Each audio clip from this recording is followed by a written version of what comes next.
함께 자리에서 일어나셔서 주님을 찬양합시다.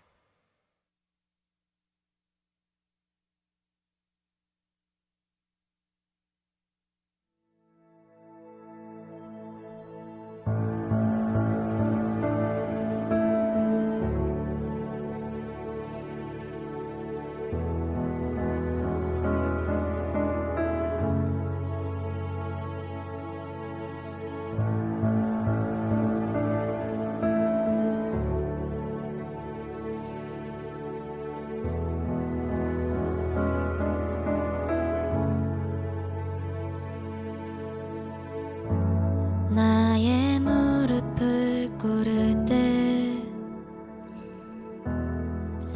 주님의 일하심 시작되네. 십자가 보며 두 손 들 때 은혜를 부어주시네. 사랑의 아들의 생명을 주셔서 눈보다 더 이게 날 씻어주셨네. 예비하신 그 신 그 사랑 고마워. 우리 주께 기쁜 찬송을 드리네.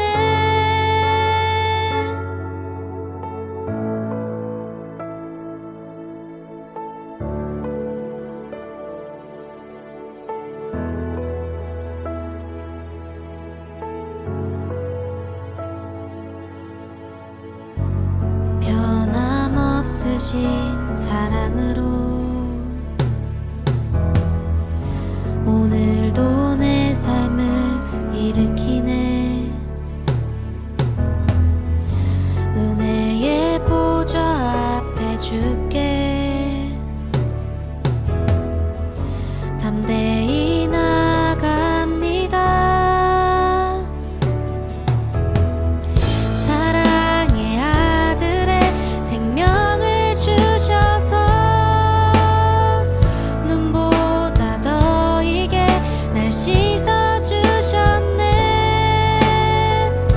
예비하신 그 신 그 사랑 고마워.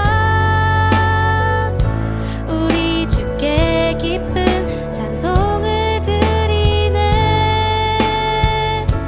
흰 눈보다도 희게 하시는 주 보혈 우리 모든 죄 남김없이 씻기셨네. 사랑의 피로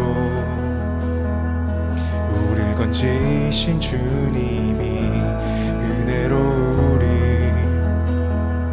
자녀 삼아주셨네. 흰 눈보다 더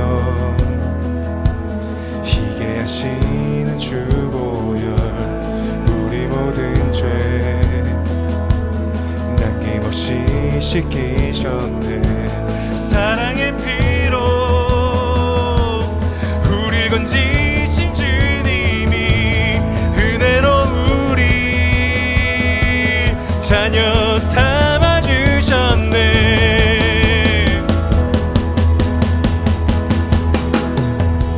사랑의 아들의 생명을 주셔서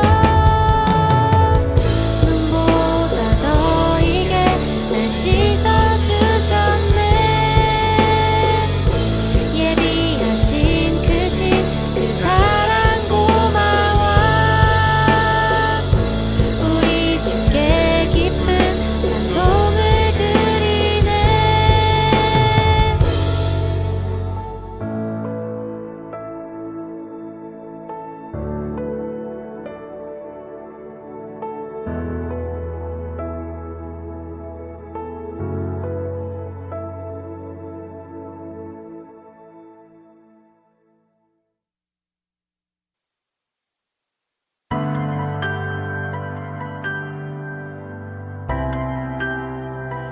산들이 옮겨지는 시간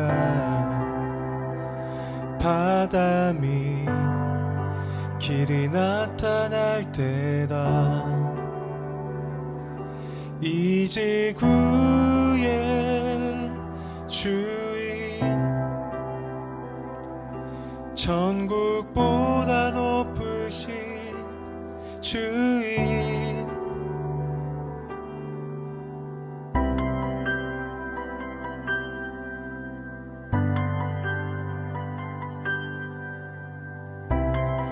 우리 함께 고백합시다. 어떻게 살아야 하는지, 어떻게 살아야 하는지 예수님 내게 알려주세요. 내 인생의 주인, 천국보다 높으신 주인,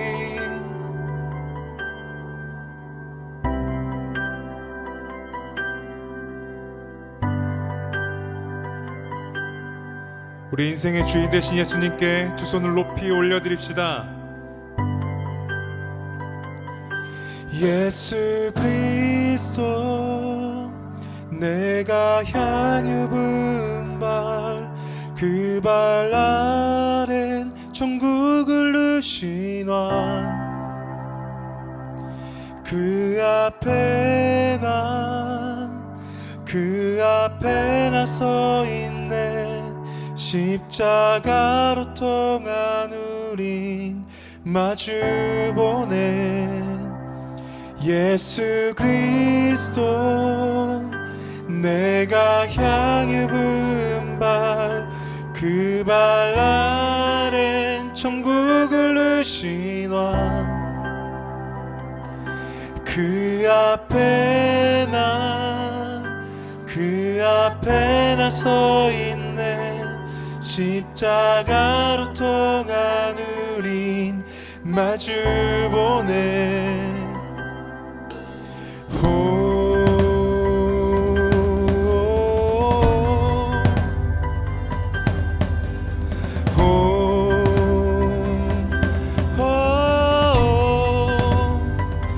알파와 오메가이신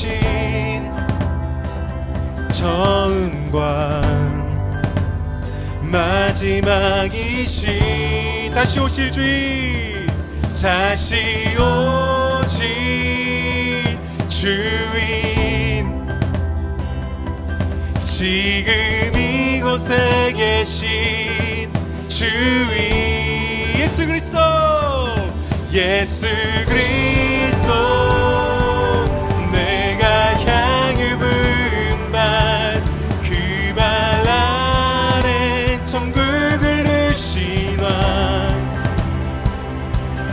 그 앞에 나 서 있네. 십자가로 통한 우린 마주보네. 오늘 주의 꽉 찬 하나님 영광,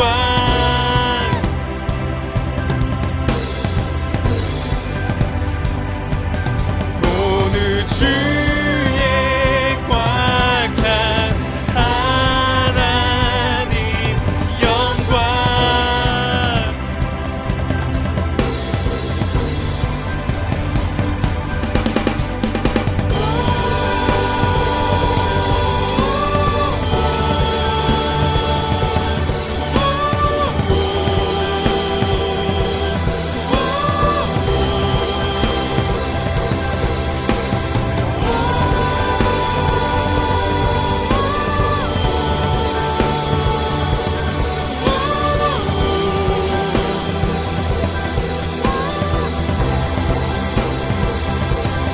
예수 그리스도 내가 향유 분발, 그 발 아랜 천국을 누시나,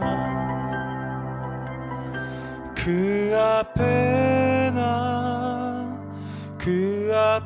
나 서 있네. 십자가로 통한 우린 마주보네. 예수 그리스도 내가 향유 분발 그 발 아랜 천국을 누신 왕. 그 앞에 나 서 있네. 십자가로 통한 우린 마주보네.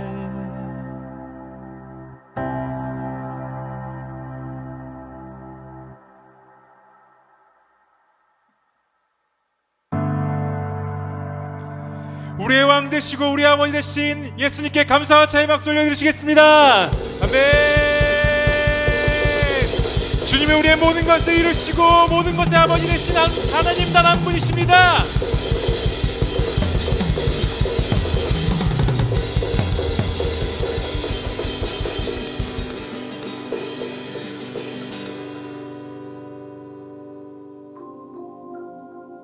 웰컴 홈. 웰컴 녹. 2020년 마지막 주일 예배 오신 모든 분들을 환영합니다. 사랑하고 축복합니다. 한 해가 끝날 때가 되면 정말 시간이 금방 지나갔구나 하는 생각이 매년 드는 것 같아요. 맞아요. 매년 연말마다 벌써? 하는 생각 굉장히 많이 하잖아요. 맞아요. 근데 그 아쉬움과 새해가 시작되는 두근거림이 함께 있어 또 기대되는 마음이 있는 것 같습니다. 그렇죠. 그 두근거림이 가장 커지는 새해를 맞이하는 시간. 바로 송구영신 예배. 올해 우리가 함께 만나서 예배를 드리지는 못하지만 그래도 하나님을 향한 감사와 예배의 시간은 절대 멈추지를 않죠. 네, 이번 송구영신 예배는 온라인으로 진행되는데요. 특별히 저녁 11시부터 라이브 스트리밍으로 우리의 2021년을 맞이하기가 시작됩니다. 봄에는 벚꽃 엔딩, 노크교회 12월 31일에는 은혜 엔딩, 12월 31일 목요일 저녁 11시부터 노크교회에서 준비한 은혜 엔딩으로 2020년을 함께 마무리 짓는 시간을 가집니다. 은혜 엔딩을 위해서 교회에서 보내드리는 게 있으니 꼭 우편물을 확인하시고 저녁 11시에 만나요. 네, 11시에 시작되는 은혜 엔딩과 함께 2021년을 맞이하고 송구영신 예배를 드리게 됩니다. 절대 놓치지 마세요. 본방사수.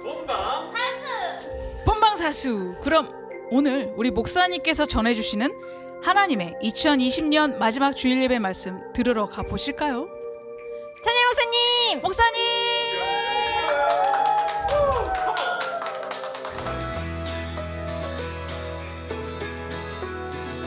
할렐루야, 기쁘고 좋은 주일입니다. 오늘 이 주일 예배를 통해서 여러분 삶 가운데 하나님이 시작하시는 새로운 출발을 맛보는 시간 되기를 바랍니다. 우리 옆에 분들과 한번 이렇게 인사하겠습니다. 주님과 함께 새 출발합시다. 인사하겠습니다. 저를 따라서 한번 선포해 주십시오. 나는 오늘 예수님 안에서 새로워집니다. 믿으십니까? 말씀이 오늘 여러분을 새롭게 합니다. 오늘 성령께서 여러분을 새롭게 하신다라는 거예요. 나의 마음을, 나의 영혼을, 또 나의 환경을, 나의 모든 것들을 주님께서 새롭게 하신다. 이 기대감을 가지고 오늘 말씀 가운데 함께 나아갔으면 좋겠습니다. 제가 잠깐 기도하겠습니다. 사랑해 주님 감사합니다. 우리를 새롭게 하시는 주님, 주님만이 우리를 새롭게 하시는 능력이 있으시며 주님만이 우리를 바르고 또 선하고 아름답게 인도하십니다. 목자 되신 주님 따라가는 우리가 되게 하시고 오늘 예배를 통하여서 주님 안에서 새로운 마음 또 새로운 출발을 하는 우리 모든 성도들 되게 하여 주시옵소서. 예수님의 이름으로 기도드렸습니다. 아멘. 함께 하나님 말씀 보겠습니다. 민수기 16장 1절에서 11절 말씀입니다.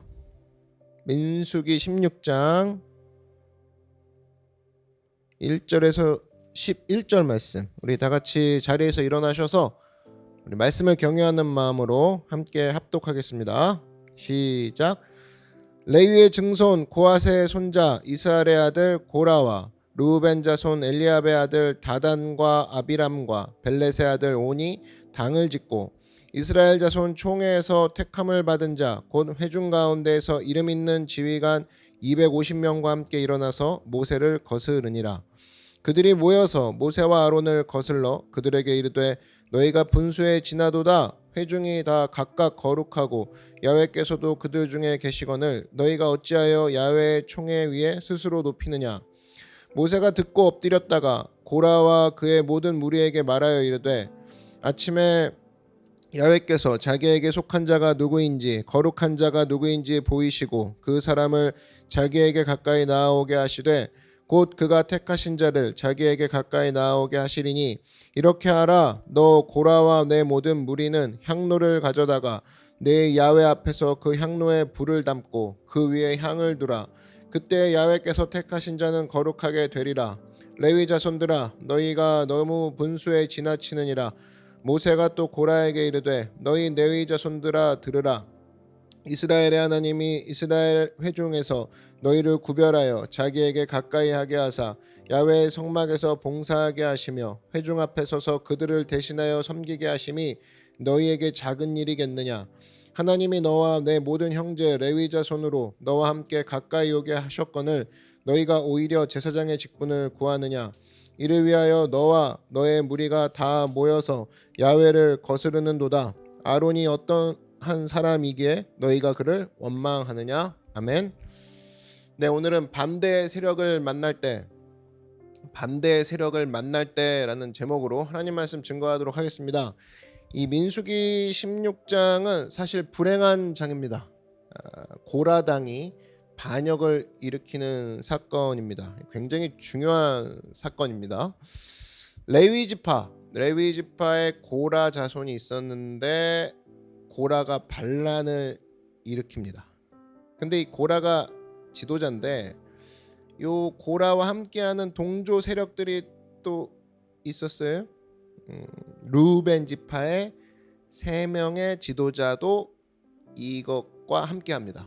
그래서 다단, 아비람, 온 이 4명의 지도자가 힘을 합쳐서 반란을 일으킵니다. 오늘 1절 한번 보십시오.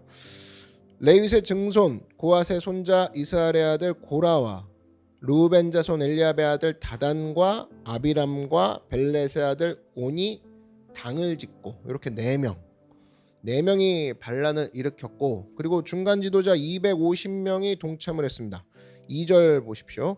이스라엘 자손 총회에서 택함을 받은 자 곧 회중 가운데에서 이름 있는 지휘관 250명과 함께 일어나서 모세를 거스르니라.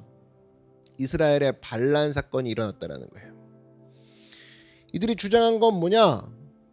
리더십이 왜 모세와 아론에게 있느냐? 그것이 내용이었습니다. 이런 거죠. 3절 한번 보십시오. 그들이 모여서 모세와 아론을 거슬러 그들에게 이르되 너희가 분수에 지나도다. 회중이 다 각각 거룩하고 야훼께서도 그들 중에 계시거늘 너희가 어찌하여 야훼의 총회 위에 스스로 높이느냐. 지도력에 대해서 도전을 했다라는 겁니다. 오늘 이 본문을 통해서 우리 반란의 내용을 한번 살펴봤으면 좋겠습니다. 우리도 이 반란의 주역이 될 수도 있고 또 이 반란을 내가 맞이할 수도 있는 거죠. 우리 오늘 새 출발하게 하시는 예수님을 선포하고 시작했는데 새 출발하는 데 있어서 나의 계획한 것들 또 나를 태클 거는 자들이 있을 수 있다라는 겁니다. 그랬을 때 우리가 어떻게 행동해야 되는지 아니면 나도 모르게 반란을 주도하는 세력으로 내가 서 있을 수도 있다라는 거예요. 이 두 가지 상황 우리가 살면서 겪을 수 있다라는 겁니다. 이럴 때 우리가 어떤 태도를 접해야 되는가 오늘 두 가지 차원에서 살펴보도록 하겠습니다. 첫 번째는 이것을 알아야 돼요. 하나님께서는 파당을 짓는 것을 굉장히 싫어하신다라는 거예요. 당 짓는 거죠. 오늘 1절 보니까 파당을 지었죠. 레위의 증손 고앗의 손자 이스라엘의 아들 고라와 르우벤 자손 엘리압의 아들 다단과 아비람과 벨렛의 아들 온이 당을 짓고 당 짓는 모습이 나옵니다. 우리가 동역의 미학을 배워야 되는데 동역 함께 사역하는 것이 얼마나 아름답고 하나님이 기뻐하시는지 이거를 알아야 되는데 그것과 완전 반대되는 것이 당을 짓는 거죠. 이것이 항상 우리를 넘어뜨리게 한다라는 겁니다. 이런 내용이 신약에도 나오죠. 어디에 나오느냐? 바로 고린도 교회죠. 고린도 교회. 그래서 고린도 교회 안에서 당을 짓는 사건이 벌어집니다. 바울파다. 나는 바울파, 나는 뭐 개바파다. 그러면서 당을 짓죠. 그러니까 교회가 4분 5열되고 어려움 가운데 빠지게 되더라라는 겁니다. 여러분, 우리가 신앙을 처음 믿을 때는 신앙이라는 것은 내가 처음 믿을 때 보면은 내가 혼자 처음에 믿고 시작하죠. 지극히 개인적인 겁니다. 뭐 그러니까 집단으로 믿는 경우는 없죠. 내가 믿는 거죠. 내가 결신하고, 그렇지? 그러나 사역이라는 것으로 성장하기 시작할 때는 혼자 할 수 없죠. 언제나 공동체입니다. 그래서 개인적으로 시작해가지고 공동체적으로 나아가는 거, 그것이 이 그래프거든요. 신앙의 그래프. 우리 태어날 때랑 똑같죠. 태어날 때 혼자 태어나지만 나도 모르게 가족의 일원으로 들어가 있죠. 그죠? 성장을 할 때는 가족들과 함께 성장합니다. 신앙 성장도 마찬가지예요. 우리의 믿음도 이 처음 믿을 때 혼자고 지금 믿은 지 몇 년 됐는데도 나 혼자 계속 믿고 있다. 이게 문제가 있는 겁니다. 이게 문제가 있는 거예요. 믿음이 처음 태어날 때 예수님을 영접할 때 혼자 영접하지만 자라고 성장하기 위해서는 성도들과의 공동체적인 그런 연결점이 있어야 된다. 그런데 이 성장으로 나아가기 위한, 이 공동체적으로 나아가기 위한 것을 깨는 가장 파괴력 있는 게 뭐냐? 바로 당 짓는 거라는 거예요. 굉장히 파괴력이 있습니다. 고린도 교회의 특징을 보면 알 수 있는데, 고린도 교회의 특징이 뭐였어요? 이 파당 짓는 거였죠. 근데 파당이 뭡니까? 파당이 쉽게 얘기하면 메시지에 집중하는 것이 아니라 메신저에 집중하는 거예요. 그러니까 한마디로 무엇을 얘기하는가를 듣는 게 아니라 얘기하는 그 사람에게 초점을 맞추기 시작할 때 그때부터 당을 짓게 된다는 겁니다. 한마디로 사람을 영웅화시키는 거죠. 영웅. 고린도 교회 보니까 뭐 아볼로파가 있었고 게바파가 있었고 바울파도 있었고 그리스도파도 있었고, 다 특징이 뭐냐? 이거는 그리스도파 하나 빼고는 전부 다 메신저에 집중하는 거죠. 메신저에 주목하는 거 아니겠습니까? 하나님이 쓰고 계시는 그 사역자의 초점을 맞춘다? 그렇게 하면 안 되죠. 그 내용, 하나님이 전하시는 그 말씀에 초점을 맞춰야 된다는 겁니다. 한마디로 사역자가 아니라 사역자를 통해 증거되는 말씀의 초점, 여기에 우리가 주목해야 된다라는 건데, 메신저에 집중한다, 그 순간 파당이 되더라는 겁니다. 교회 안에서도 이런 일들이 있었다라는 거예요. 그래서 여러분, 우리가 절대 잊지 말아야 되는 것이, 아무리 훌륭한 인물이라 할지라도 사람을 따라가서는 안 된다라는 거예요. 사람이 중심이 돼서는 안 되고, 언제나 그 사람을 통해서 일하시는 그 위에 계신 하나님께 초점을 맞출 때, 그때가 가장 건강한 교회, 건강한 성도가 된다라는 겁니다. 그래서 인간에게 필요한 게 뭐냐? 자기 부인이라는 거예요. 자기 부인. 자꾸만 자기 부인할 줄 알아야 된다라는 겁니다. 특별히 지도자의 위치에 있는 사람들, 그런 자기에게 그런 시선이 집중되기 시작할 때 자기 부인이 없어요. 만약에 없다 그러면은 이게 행복할 것 같지요? 아닙니다. 본인이 피곤해요. 본인이 상처받게 되어 있습니다. 자기가 죽지 아니하고, 자기 부인은 자기가 죽는다고 선언하는 거잖아요. 자기가 죽지 않고 그 자리에 서 있다 그러면은 계속 상처받는 거죠. 여러분, 자기 스스로가 죽는 게 사실은 제일 편한 길이에요. 죽으면 상처도 없고, 죽으면 모든 영광을 하나님께 돌릴 수 있다는 겁니다. 그런 의미에서 자꾸만 뭐 상처다, 힘들다, 이런 사람들 보면 왜 자꾸만 힘들까요? 이유가 뭐예요? 자기가 안 죽었기 때문에 그렇습니다. 아직 성질 안 죽었고, 내 논리 안 죽었고, 내 경험 안 죽었어. 근데 네가 나를 건드려? 이렇게 되는 거죠. 상처야. 상처받았어. 살아있어서 그런 소리 하는 거죠. 사도 바울은 자기 자신을 철저히 죽였던 사역자입니다. 그렇기 때문에 그는 상처가 없었죠. 고린도전서 3장 9절 보니까, 우리는 하나님의 동역자들이요, 너희는 하나님의 밭이요, 하나님의 집이니라. 우리 다 하나님의 동역자라는 거예요. 똑같다라는 겁니다. 다툴 일이 뭐가 있니? 그런 얘기입니다. 에베소서 4장 3절 보니까 평안에 매는 줄로 성령이 하나 되게 하신 것을 힘써 지키라. 우리가 성령 안에서 하나가 되었죠. 근데 놔두면 안 된다라는 겁니다. 이것을 힘써 지켜야 된다라는 거예요. 저절로 하나가 되는 게 아니다. 그래서 우리가 특별히 말 조심해야 됩니다. 지키는 것 중에 하나가 말을 잘 해야 돼요. 동역자들끼리 말 함부로 하는 거 있죠. 지금은 뭐 옛날이랑 많이 다르죠. 전부 다 핸드폰 들고 있고 전부 다 컴퓨터로 소통을 하니까 너무 쉽게 글을 남기는 것 같습니다. 그러니까 생각나면 바로 글을 남기죠. 옛날에는 뭐 신중해라, 말을 하기 전에 한번 곱씹어봐라, 편지를 보내고 편지 보내기 전에 또 한번 보고 이런 물리적인 시간들이 있었는데 요즘은 그런 거 없죠. 그냥 열 받으면 바로 카톡 보내고 바로 읽고 바로 끝내고 뭐 이런 것들. 그러니까 요즘에는 느끼면 바로 말하니까 좀 천박해졌다라는 그런 느낌을 받습니다. 그러니까 말 조심해야 돼요. 생각나는 대로 말하는 게 아니라는 겁니다. 특별히 뭐 저 같은 사람 이렇게 설교하는 사람 얼마나 말에 실수가 많겠습니까? 그렇지 않겠어요? 확률적으로 제가 말을 많이 하는 포지션이잖아요.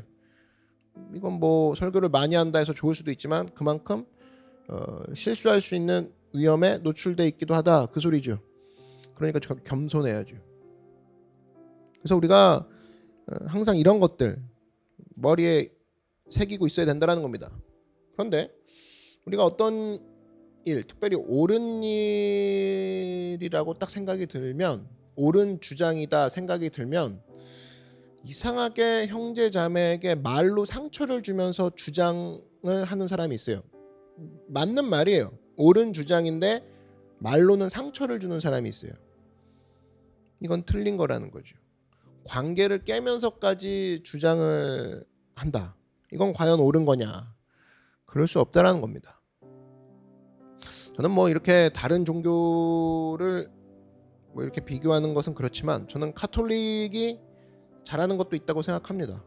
그 말 뭐냐면 우리 개신교가 배워야 될 점이 있어요. 그 부분이 뭐냐? 캐톨릭 안에서도 보면 보수도 있고 진보도 있어요. 보수부터 시작해서 진보까지 다 있는데 대표적인 게 그 옛날 서강대 총장 하시던 박홍 신부라는 분이 계십니다. 굉장히 보수적인 분이세요. 얼굴도 보수적으로 생겼어요. 하여튼 모든 거 할 때마다 극단으로 얘기를 해요. 또 이와 반대로 캐톨릭 안에는 진보 세력도 있죠. 대표적인 게 정의구현사재단 같은 경우 거기 뭐 생긴 것도 진보적으로 생겼습니다. 막 머리도 탁 밀어버리고. 그런데 제가 아직까지 이 정의구현사재단이 박홍 신부 측을 비난하는 거 못 들어봤어요. 박홍 신부가 굉장히 보수적인 사람이었는데 이 사람 역시 정의구현사재단들아 너희들은 사탄의 자식이다 이렇게 말하는 거 한 번도 들은 적이 없습니다. 자기들끼리 우군끼리는 안 싸워요. 그러니까 카톨릭은 어떤 느낌을 사람들이 받냐면 이런 거죠. 예를 들어 사회적으로 보수적인 가치를 얘기할 때가 됐다 그러면 박홍 신부가 슬쩍 나와가지고 얘기하는 거예요. 마치 그러면 캐톨릭이 그것을 품는 것처럼 보여지는 거죠. 또 진보적인 가치가 필요한 상황이다 그러면 은근슬쩍 정의구현사재단이 나와서 뭐 또 발표해요. 그럼 마치 진보적인 가치관을 다 수용하는 것처럼 보입니다. 그러니까 결과적으로 캐톨릭은 밖에서 봤을 때는 굉장히 폭넓게 모든 것을 다 품고 있다 이런 착각을 하게 만들죠. 물론 그 집단이 교황을 중심으로 컨트롤되는 집단이기 때문에 이런 게 가능하다 이렇게 생각할 수도 있지만 사실은 이 자세만 봤을 때는 우리가 배워야 될 지혜롭게 행동하고 있구나 이런 모습이 있다라는 겁니다. 그런데 개신교는 어때요? 개신교는 중구난방이죠. 중구난방입니다. 누가 적인지 아군인지 몰라요.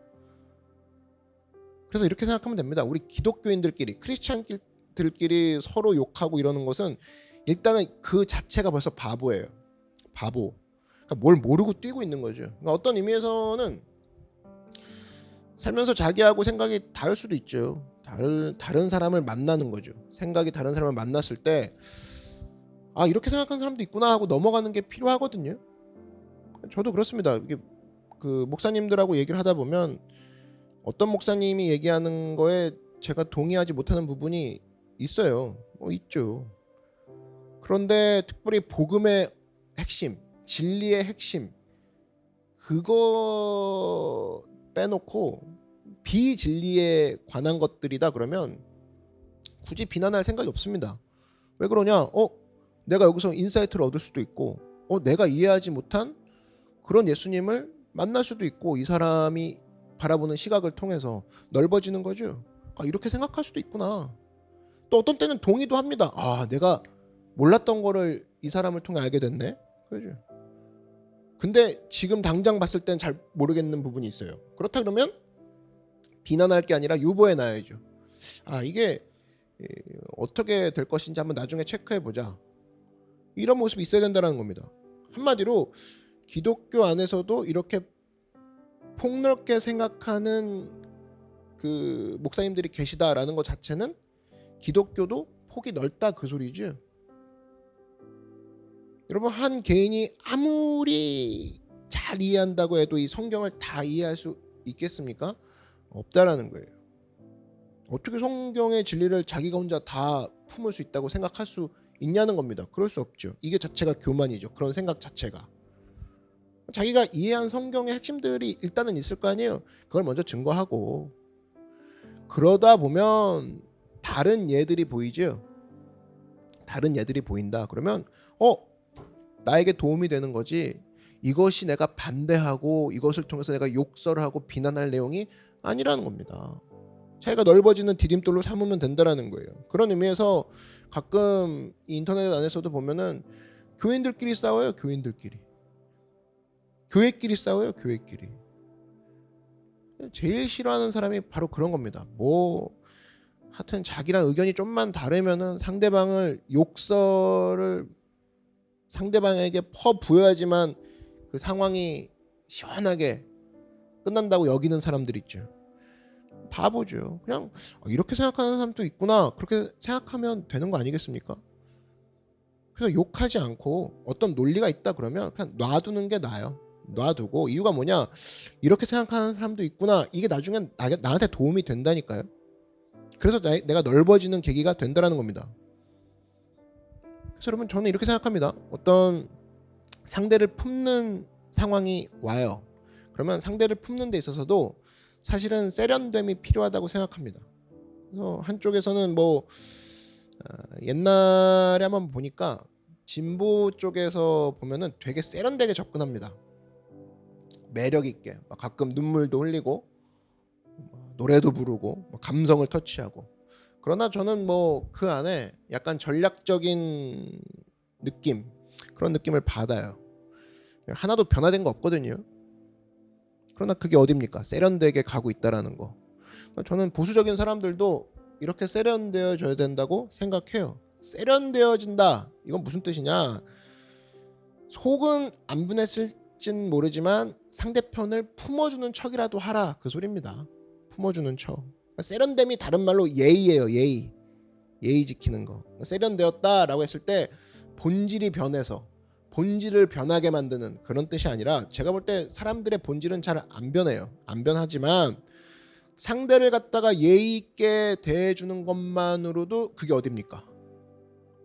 그게 어디예요? 그렇게 5년, 그렇게 10년 대하다 보면 어느새 이게 양쪽의 날개 나중에 딱 균형 있게 날아가는 그런 밸런스 잡힌 삶이 되는 거죠. 내가 나와 다르다고 무조건 비난하고 무조건 냉대시하고 무조건 공격한다. 그럼 한쪽 날개만 날고 있는 거겠죠. 근데 나와 좀 다르다.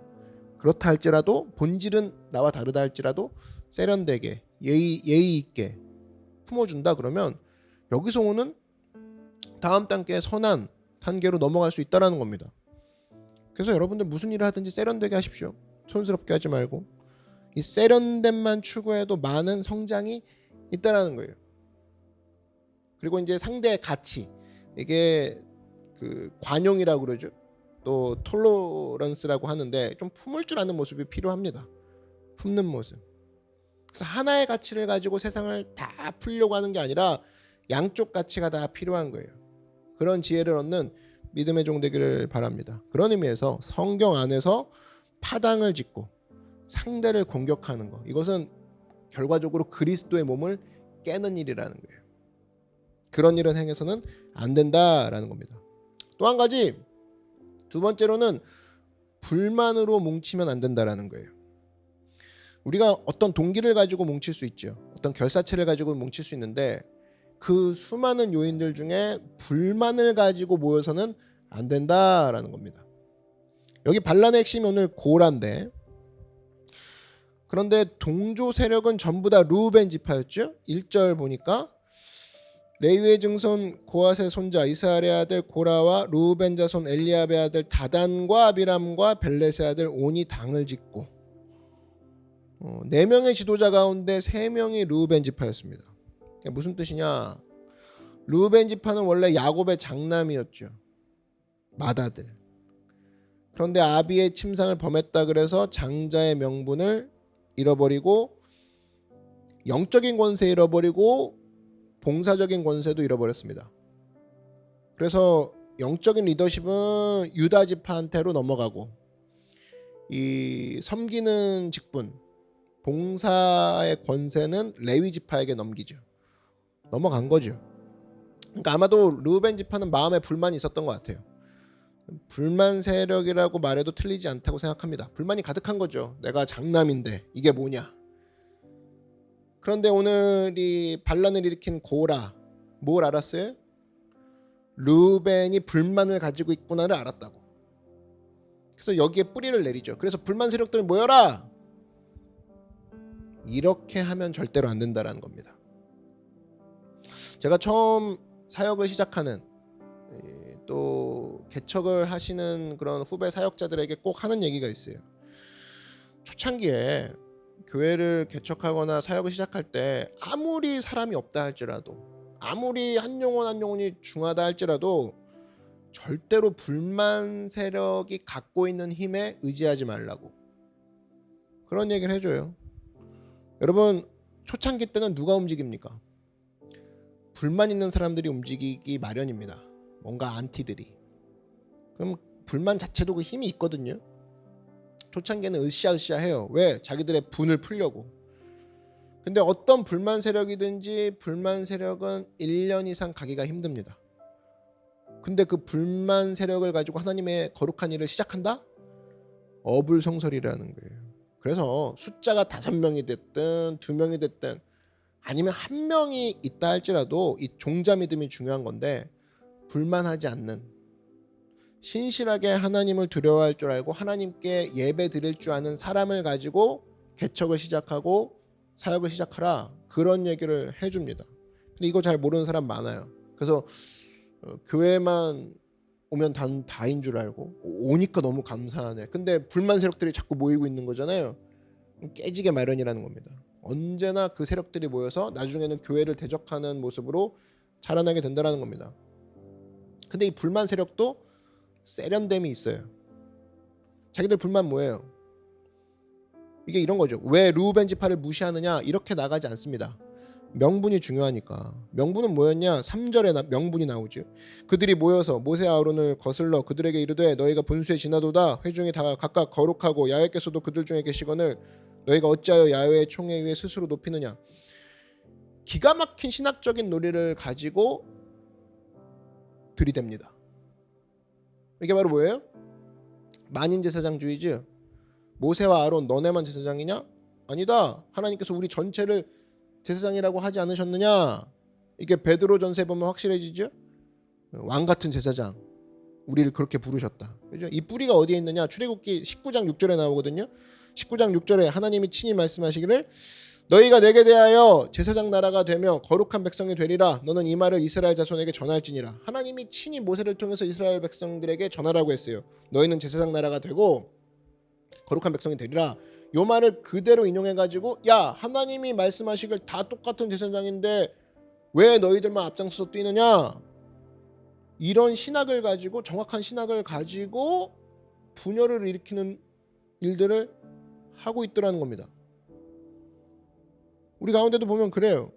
저는 어떤 사람이 올바른가 아닌가를 판단할 수 있는 제일 중요한 시금석이 이거라고 생각합니다. 자기가 원래 불만이 있어요.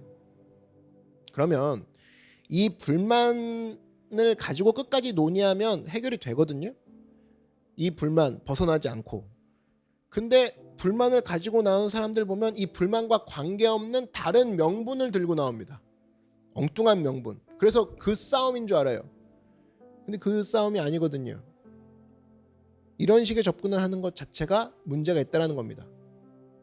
물론 이 말의 본질은 맞아요. 말의 본질은 맞지만 조금 더 들어가 보면 하나님께서 우리에게 맡기신 직분은 다 다른다는 거죠. 직분은 달라요. 우리 몸 비유가 나오죠. 고린도전서 12장에 몸이 다 다르지만 하나됨을 이루고 있지 않느냐. 한 몸이라고 하지만 다 형태가 다르지 않느냐. 그 얘기가 나오죠. 서로 손이 발이 되고 발이 손이 될 수는 없지 않느냐. 이걸 뭐라고 하냐? 직분이라고 하는 거예요. 한 몸이긴 하지만 다른 직분. 요거를 싹 빼놓고 지금 고라다손이 자기들의 명분을 신학을 이용해서 공격하는 거죠. 고린도전서 12장 4절 보니까 은사는 여러 가지나 성령은 같고, 은사가 다양하다고 분명히 나오지 않습니까? 직분은 여러 가지나 주는 같으며. 그렇죠? 요 반쪽만 싹 빼놓고 자기들의 명분을 살리기 위해서 성경을 갖다 쓰는 거죠. 그러니까 이 고린도전서 12장에 의하면은 앞장서서 증거하는, 말씀 전하는 직분이 있고 또 뒤에서 수종 두는 직분이 있다라는 거예요. 다 다르다 이겁니다. 이 고앗 자손 같은 경우는 하나님의 언약궤를 짊어지는 그런 직분을 하지 않았습니까? 이런 직분이 있고 다 다르다라는 거예요. 다른 것을 다르다고 받아들여야 되는데 자기 직분은 싹 내 던져버리고 모세와 아론이 하는 저 직분을 내가 하고 싶습니다. 이 자체가 반란이라는 거예요. 이게 반역이라는 거죠. 그래서 9절에 뭐라고 하느냐? 이스라엘 하나님이 이스라엘 회중에서 너희를 구별하여 자기에게 가까이 하게 하사 야훼의 성막에서 봉사하게 하시며 회중 앞에 서서 그들을 대신하여 섬기게 하심이 너희에게 작은 일이겠느냐? 너 하나님의 언약궤를 섬기는 일이 작은 일이야? 성경이 묻고 있는 거죠. 모세가 도전하고 있는 겁니다. 묻고 있는 거예요. 왜 너네들이 맡겨준 일이 작다고 생각해? 너희들한테 하나님이 맡겨주신 일에 대해서는 관심 하나도 없으면서 왜 엉뚱한 직분에 관심을 갖느냐? 얘기하는 거예요. 이게 모세의 지적이었죠. 그래서 여러분, 반역은 다른 게 아닙니다. 하나님이 나에게 주신 것을 소홀히 여기고 다른 직분에 관심을 가지고 내가 저거 하겠습니다 하고 할 때 반역이라고 하는 거예요. 그게 반란입니다. 우리도 그럴 수 있다라는 거예요. 이걸 조심해야 된다라는 겁니다. 그러면 이제 현실적으로 이런 문제가 있어요. 이게 참 설득력 있는 이야기인데, 예를 들어 우리가 섬기는 뭐 지도자가 있습니다. 뭐 직장이든 뭐 공동체든 뭐 교회든 있을 거예요. 근데 그 사람이 명백하게 어떤 잘못을 해요. 그러면은 이 사람을 따라야 됩니까? 말아야 됩니까?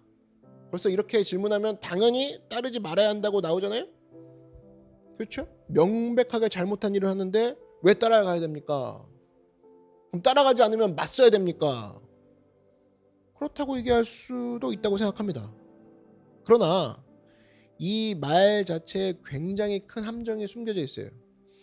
여러분 한번 생각해 보십시오. 인간이란 게 어떤 위대한 지도자라 할지라도 허물이 있게 마련이죠. 모세도 허물이 있었고 다윗도 허물이 있었습니다. 완벽한 사람이 없었어요. 그래서 실제로 내용으로 들어가 보면 많은 순간에 어떤 사람이 양심이 있어서 지도자가 잘못을 했기 때문에 내가 반대합니다, 이러기보다는 사실은 마음 가운데 먼저 반대할 마음이 먼저 생기기 마련이에요. 반대할 마음이 생기고 나서 약점을 찾는 게 사람이라고. 현실은 그래요. 그래서 제가 내린 결론이 있어요. 저도 이 섬기고 뭐 동역하는 그런 20대 지나오면서 제가 정리해 놓은 그 결론이 하나 있는데, 나와 같이 하는 분, 뭐 내가 섬기는 분, 내가 신앙의 양심상 살펴봤더니 도저히 따라갈 수 없는 잘못을 범한 분이다. 그러면 맞서 싸울 게 아니라 내가 그분에게 대하는 최고의 반역의 자세는 그냥 그분을 떠나는 거예요. 내가 섬기는 분에 대해서 공격하는 게 아니라는 겁니다. 왜냐? 내 마음을 그 다음부터는 저 사람의 약점을 찾는데 합리화시킬 수 있는 거죠. 내가 싫은 감정을 가지고 그 다음부터는 온통 약점 찾는 거에 투자하게 된다라는 겁니다. 약점이 있어서 내가 반대하는 게 아니라 반대할 마음을 먼저 갖고 그 다음부터 다 들춰낸다라는 거죠. 떠나는 게 제일 좋죠. 그럼 내가 마음이 오염되어 있는 상태로 가게 된다. 그러면 제일 손해보는 건 바로 나죠. 지나놓고 보니까 이렇게 하는 것만큼 안전한 일이 없었던 것 같습니다. 그래서 그 순간적으로는 이걸 맞서야 되나? 이걸 어떻게 해야 되나? 막 이렇게 생각할 때 떠나고 보니까 3분의 1 정도는 제 판단이 맞았던 것 같고 3분의 1 정도는 사실은 그분이 틀렸다고 생각했는데 나중에 보니까 그분이 옳았던 경우도 있었고, 그러니까 그때는 제가 젊어서 생각이 짧았던 거죠. 그래서 그때 만약에 내가 반란을 일으켰으면 어땠을까? 아찔한 순간도 있고. 그러니까 일단 나와 함께하는, 나와 동역하는, 나와 함께하는 그 사람이 섬기는 분이 문제가 있다 그러면 그분을 비난할 것이 아니라 헤어지는 게 제일 좋고, 또 그런 문제들에 대해서 풀어가는 것은 다른 사람을 통해서 일할 수 있다라는 겁니다. 그래서 이거는 하나님께서 기뻐하시는 반역의 일들이 아니라 하나님의 일들을 풀어가는 지혜라고 생각하면 돼요. 내 입술이 더러워지지 않고 저 사람이 너무 싫어 하는 순간 그 싫어하는 마음을 품고 내가 다 이제부터는 색안경을 끼고 보는 거잖아요. 그러면 사실은 그 문제가 해결돼도 그 인식은 나에게 계속 남아있더라고. 부정적인 프레임에 계속 있는 거죠. 얼마나 손해입니까? 헤어지는 게 제일 좋다라는 거예요. 이런 부분은 사실은 여러분 가정 안에서도 있을 것이고 직장에서도 있을 것이고 믿음의 동역자들의 관계 속에서도 언제나 이런 충돌의 문제는 있기 마련입니다. 특별히 새 출발을 앞두고 이런 것을 경험한다. 그러면 당혹스러운 문제로 이어질 수 있죠. 그때 이런 반역의 태도, 맞서는 태도가 아니라 하나님이 주신 지혜를 가지고 원만하게 해결할 줄 아는 믿음의 지혜의 종이 되기를 주의 이름으로 축원합니다. 그러면 세 번째 살필 것은 이거예요. 이번엔 내가 반대를 맞이했을 때는 어떻게 할 것이냐. 이번엔 모세가 되는 거죠. 모세같이 반대에 직면하게 될 경우는 어떻게 될 것이냐. 오늘 4절 한번 보시면 모세가 듣고 엎드렸다가 이렇게 나옵니다. 무조건 엎드려야 된다는 거예요. 반대에 직면하게 되는 경우는. 아까 같은 경우는 반대하고 싶은 마음이 생길 때는 그 자리를 떠나는 거, 헤어지는 게 최선이라고 그랬죠. 내가 모세가 될 경우는 반대의 공격이 나에게 온다. 그럼 엎드리라는 거예요.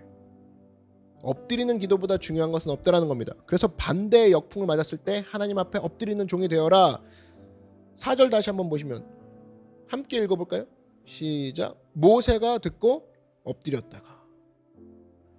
여기서 모세의 모든 능력이 나왔습니다. 모세의 권위의 뿌리가 4절에 있는 거죠. 성경에서는 엎드린 자가 제일 강한 자입니다.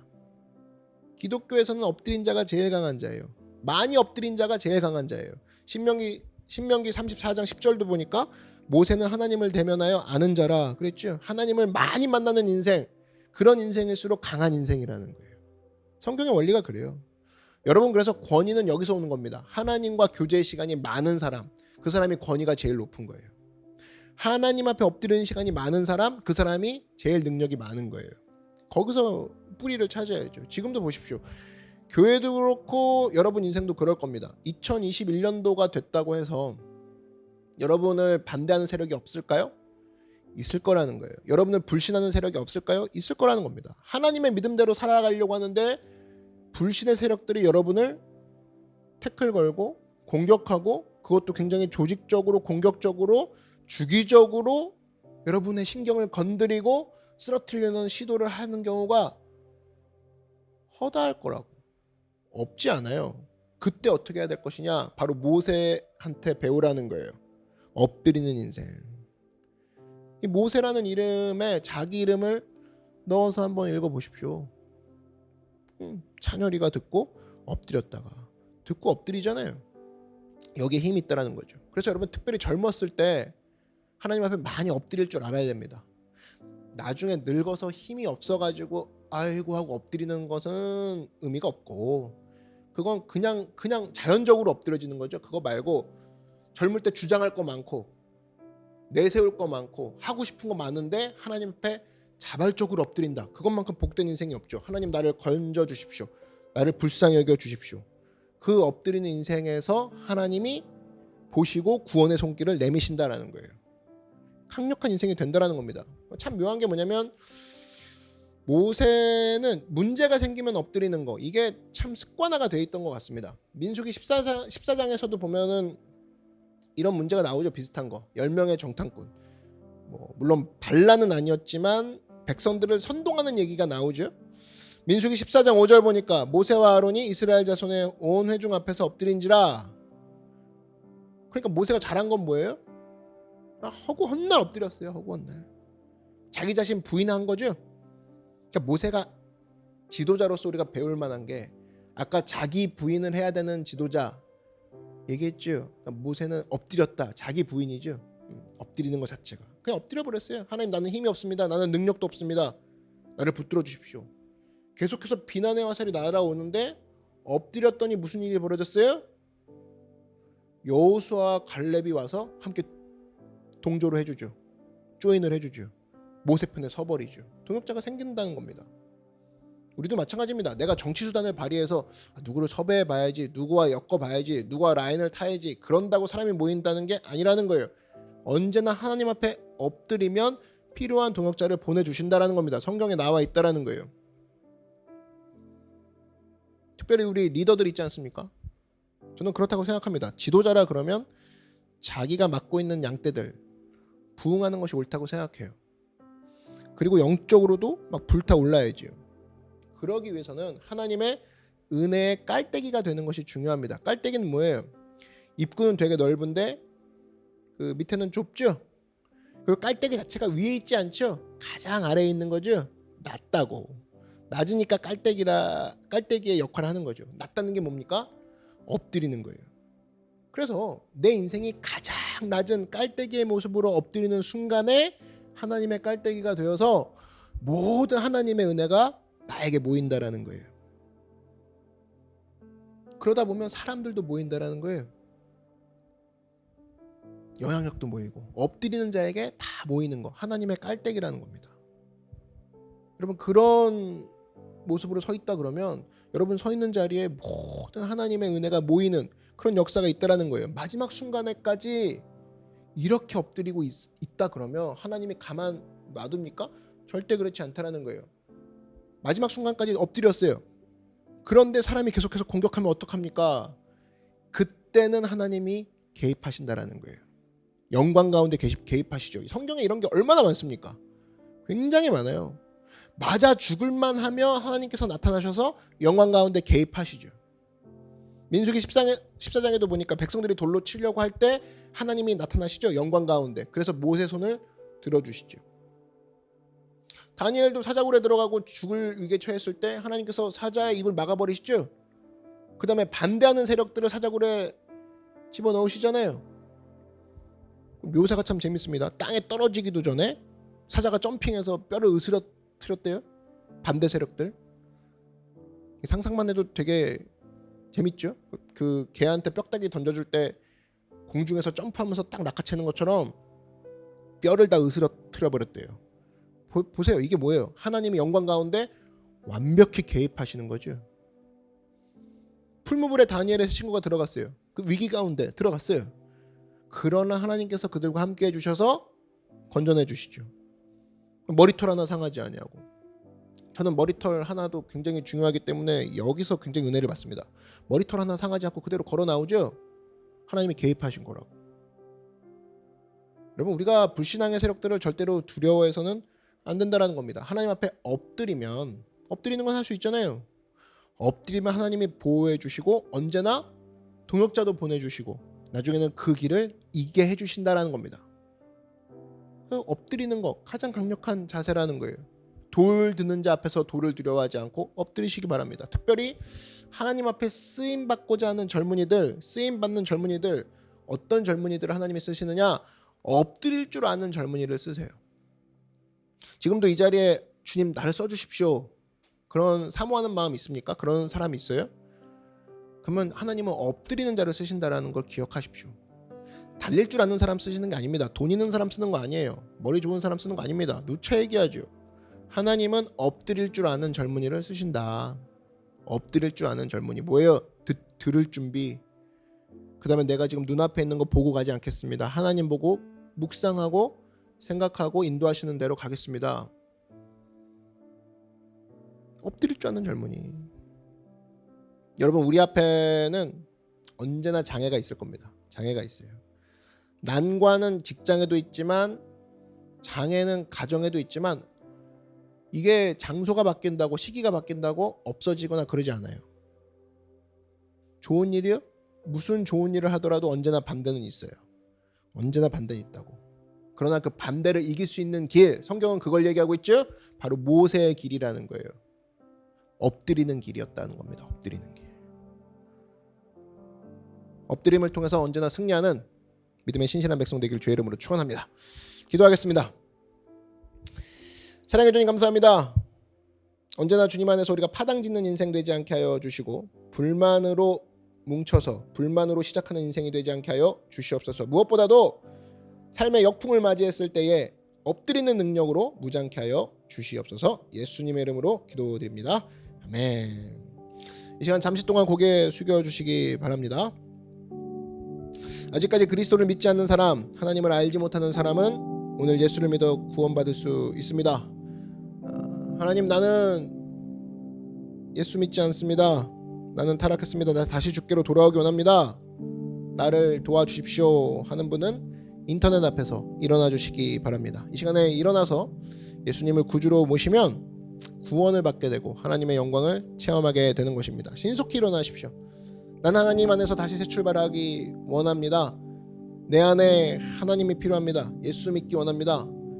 그렇게 오늘 구원받기 원합니다 라고 사모하는 분들은 일어나서 저의 기도를 소리내서 따라해 주시기 바랍니다. 그리고 함께하는 우리 모든 성도님들도 같은 마음으로 이 기도를 따라해 주시기 바랍니다. 사랑하시는 하나님, 저는 죄인입니다. 어디에서 와서 왜 살며 어디로 갔는지 알지 못하고 방황하며 지냈습니다. 오늘 하나님의 부르심을 받고 믿음으로 일어났습니다.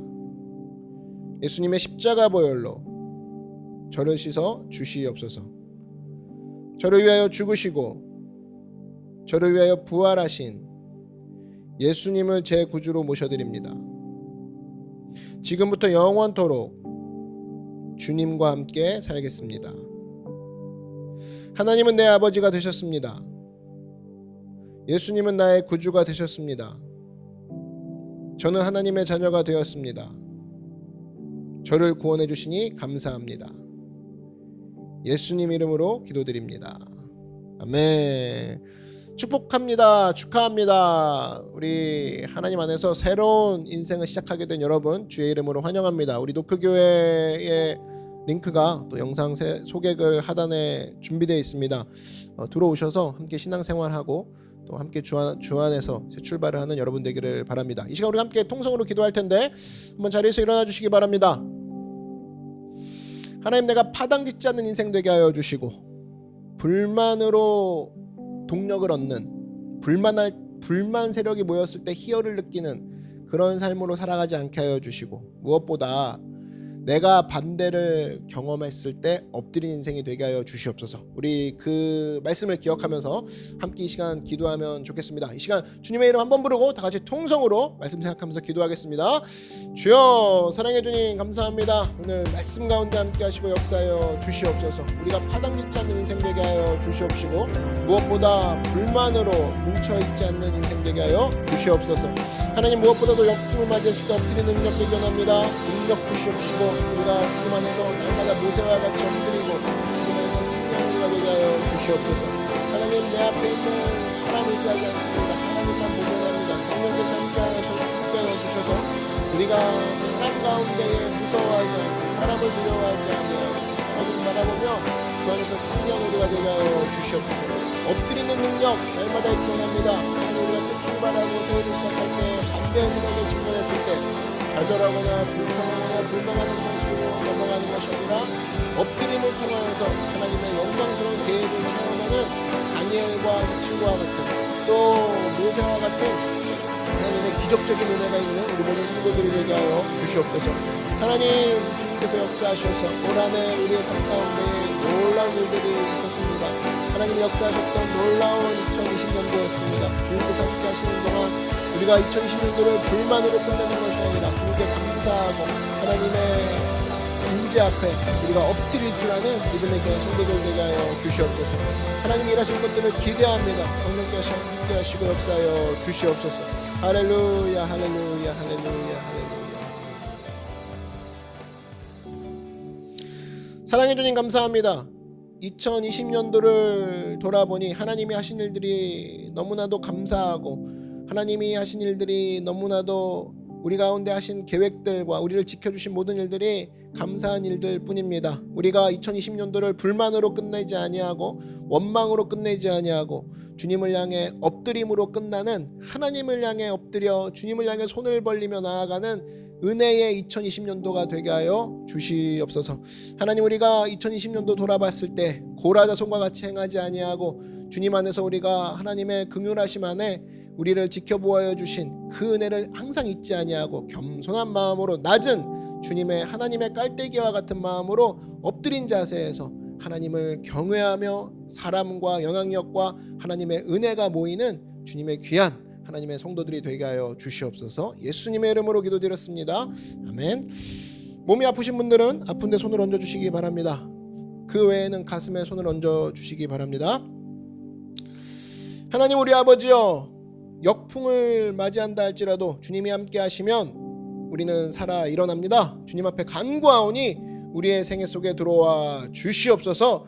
우리를 치료하시고 고쳐 주시옵소서. 우리의 병을 고쳐 주시옵소서. 주님 오른손을 내밀어 안수하여 주시옵시고 어떤 병이든지 고쳐 주시옵소서. 기적이 일어나게 도와 주시옵소서. 성령으로 새로운 삶을 살게 하여 주시옵소서. 높은 자리에서 내려와 낮은 하나님의 깔때기의 모습으로 낮은 자리에서 주님을 경외하며 살게 하여 주시옵소서.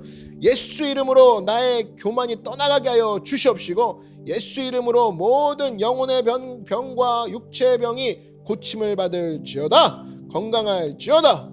수고하고 무거운 짐 모두 내려놓고 주님을 앙망하오니 우리에게 힘 주시고 용기 내려 주시옵소서. 능력을 더하여 주시옵소서. 축복하여 주시옵소서.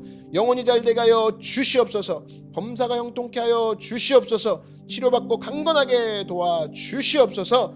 기쁨과 소망과 행복을 허락하여 주시옵소서. 예수님의 이름으로 축복하고 기도드리옵나이다. 아멘. 저를 따라 한번 선포해 주십시오. 나는 예수님 안에서 새로운 인생이 되었습니다. 한 번 더 선포하겠습니다. 나는 예수님이 만지시고 계십니다. 믿으십니까? 오늘 예수님께서 여러분의 모든 병든 마음, 병든 몸, 또 아픈 모든 부분들을 예수님이 만져주시고 십자가의 보혈로 치료하시고 고치십니다. 오늘 그 마음을 가지고 나아가는 모든 엎드린 자들에게 하나님의 은혜가 모이고 하나님의 은혜 가운데 날마다 성장하는 놀라운 축복이 있을 줄 믿습니다. 하나님께 우리 한번 영광의 박수 올려드리겠습니다. 할렐루야.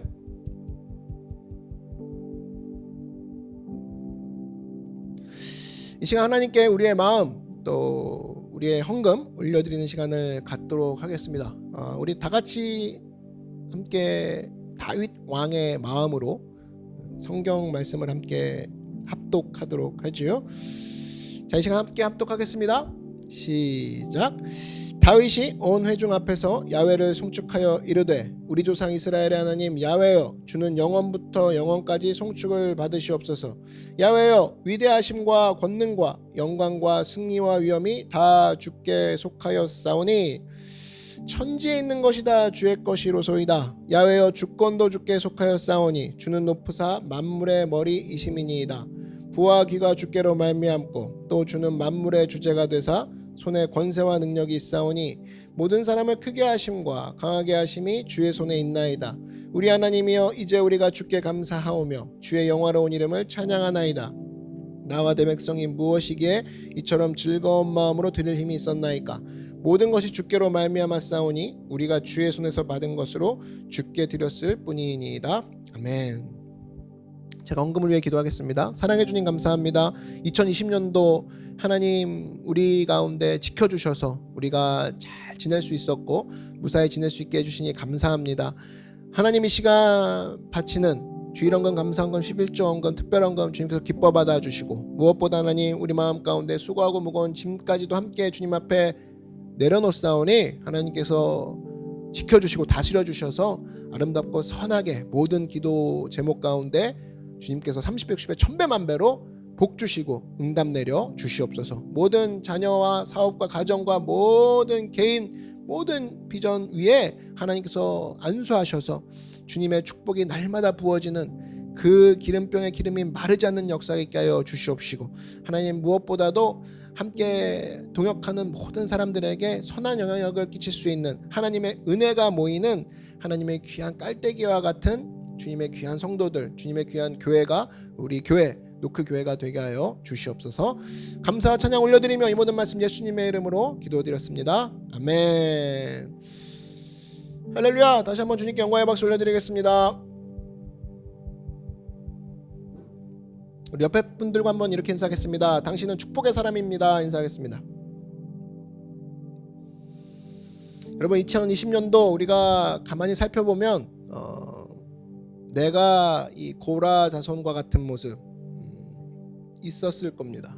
하나님 앞에 반란 또 하나님을 반역하고자 하는 마음들. 그러나 성령께서 예수님께서 우리를 불쌍히 여기시고 하나님 앞에 우리를 잘 인도하심으로 말미암아 2020년도를 잘 마무리할 수 있게 되었습니다. 오늘이 2020년도 주일 마지막 예배인데 여러분 기억할 것은 내가 주님 앞에 그래도 반역하지 않고 반란을 일으키지 않고 하나님 앞에 엎드리는 마음 계속 주셔서 하나님이 이 자리까지 오게 하셨구나. 참 그래도 2020년도가 나에게는 불만의 해가 아니라 엎드림의 해, 그리고 이 엎드림을 가지고 그대로 2021년도로 넘어가게 하시는구나. 이것을 기억해 주시니 감사합니다. 우리 그런 마음으로 한 해를 하나님께 영광 돌리는 그 마음으로 우리 다시 한번 주님께 영광의 박수 한번 올려드리겠습니다. 너무 감사한 것 같아요. 우리가 2020년도 비참한 한 해, 생각하기도 싫은 한 해, 이게 아니라 하나님이 엎드리게 하셨던 한 해였던 것 같습니다. 우리가 그 마음을 가지고 계속 나간다 그러면 하나님이 주시는 그 놀라운 은혜들을 우리가 깔때기에 모으듯이 각 캠프마다 또 우리 교회마다 가정마다 하나님의 은혜가 넘칠 줄 믿습니다. 제가 광고 하나 하도록 할게요. 우리 비전 선데이 때 제가 여러분께 우리 함께 나아가지고 했던 거 기억나시죠? 예배 습관, 예배 시간. 그래서 여러분 주일 예배가 11시인데 11시에 찬양이 딱 시작됩니다. 함께 찬양했으면 좋겠어요. 그래서 11시에 시작이 됐을 때 사람들이 서서히 들어오는 것이 아니라 5분 전부터 이미 의자에 앉아 있는 거죠. 여러분 오프라인 때는 우리가 중간에 들어오지 않죠. 중간에 들어오도 되게 눈치 보이죠. 그러니까 온라인도 마찬가지라는 겁니다. 예배 습관, 예배 시간 여러분이 스스로 지켜야 돼요. 그것을 통해서 한 해가 주님 앞에 풍성하게 될 수 있다는 겁니다. 그래서 반드시입니다. 반드시 모든 예배, 새벽 예배도 포함이고 주일 예배도 맞고 또 캠프 모임도 여러분 항상 시간 잘 지키셔서 미리부터 들어와서 주님 앞에 예의를 갖추고 주님 앞에 즐겁게 나아가는 여러분 되기를 바랍니다. 그리고 송구영신 예배가 12월 31일 날 있죠. 우리 캠프 리더들을 통해서 또 광고가 나갈 텐데 그날 또 12시에 우리가 예배를 드리기 전부터 또 준비를 합니다. 그래서 많은 시간이 준비되어 있어요. 한 해를 감사함으로 마무리하고 또 한 해 또 서로의 소식들을 확인하는 시간들이 있습니다. 그리고 이 내용들은 또 우편으로 여러분 각 가정에 배달이 될 거예요. 교회가 이렇게 준비하고 또 여러분과 함께하는 이 시간들이 너무나 아름답고 좋은 것 같습니다. 하나님이 너무나 기뻐하실 것 같아요. 여러분께서 절대 외롭지 않습니다. 여러분 혼자 아니에요. 그래서 우리가 떨어져 있지만 이렇게 확인할 수 있는 한 해의 마지막 송구영신 예배 잘 체크해 놓으셔서 그날 캠프마다 서로 독려해서 또 미리부터 잘 준비해서 송구영신 예배를 함께 드리는 그런 시간 되기를 바랍니다. 이 시간 우리가 제가 기도하고 축도하고 모든 예배를 마치도록 하겠습니다. 자리에서 한번 일어나 주시기 바랍니다. 사랑해 주님 감사합니다. 한 해를 잘 마치게 하시고 또 한 해가 우리에게는 고라자손이 느꼈던 것처럼 반란과 불평의 소재가 아니라 모세와 같이 엎드림의 해였다는 것을 기억하게 하여 주시고 무엇보다 엎드림의 자세를 가지고 2021년도 새해를 맞이하는 엎드림으로 나아가는 우리 노크교회 모든 성도들이 되게 하여 주시옵소서. 이제는 예수 그리스도의 은혜와 하나님 아버지의 크고 놀라우신 사랑과 성령의 늘 함께 하시는 영광의 모든 능력의 인도하심이 오늘 예배드린 모든 성도들의 머리에서부터 발끝까지의 모든 삶과 성도들의 가정과 가족과 성도들의 꿈과 비전 위에 그리고 우리 모든 캠프와 교회 위에 이제부터 영원토록 함께 계실 주여다. 아멘. 할렐루야. 한 주간도 여러분 승리하시기 바랍니다. 우리 송구영신 예배 때 봅시다. 사랑하고 축복합니다.